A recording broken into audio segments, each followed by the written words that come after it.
Chapter 11 question number 28 RBSC के main exam 2023 में पूछा गया क्वेश्चन है।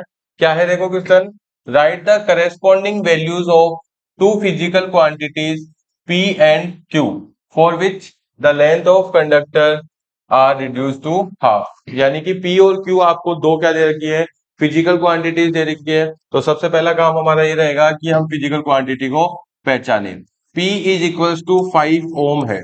P इज इक्वल्स टू क्या है, 5 ओम।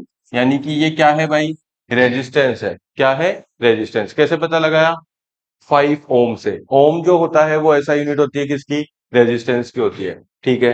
दूसरी अगर मैं बात करूं, दूसरा कौन है, क्यू।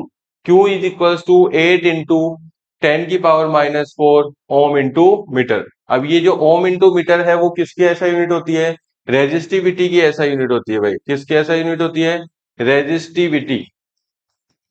तो ये हो जाएगा क्या, रेजिस्टिविटी, और ये हो जाएगा क्या, रेजिस्टेंस। तो रेजिस्टेंस होता है आर और रेजिस्टिविटी होती है रो।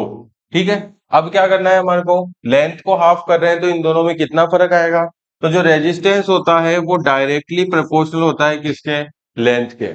रेजिस्टेंस जो होता है वो डायरेक्टली प्रोपोर्शनल होता है किसके, लेंथ के। तो अगर लेंथ को क्या करा जाएगा, हाफ किया जाएगा, तो रेजिस्टेंस भी क्या हो जाएगा भाई, हाफ हो जाएगा। यानी कि इस बार जो पी की वैल्यू होगी वो कितनी हो जाएगी, हाफ। यानी कि 2.5 ओम। 5 से बदलकर कहां पे आ जाएगा ये, 2.5 पे, क्योंकि लेंथ को क्या करा जा रहा है यहाँ पे, हाफ किया जा रहा है। तो रेजिस्टेंस भी क्या हो जाएगा, हाफ हो जाएगा।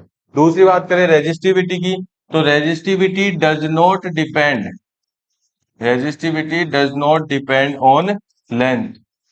रेजिस्टिविटी किस पे, लेंथ पे डिपेंड ही नहीं करती है। तो रेजिस्टिविटी की वैल्यू जो है वो क्या रह जाएगी भाई, क्यू क्या रह जाएगा, अनचेंज्ड रह जाएगा। ठीक है, अनचेंज लिख सकते हो या फिर रिमेन सेम लिख सकते हो। तो क्यू की वैल्यू क्या रह जाएगी, जो दे रखी है वही 8 इंटू 10⁻⁴ ओम इंटू मीटर।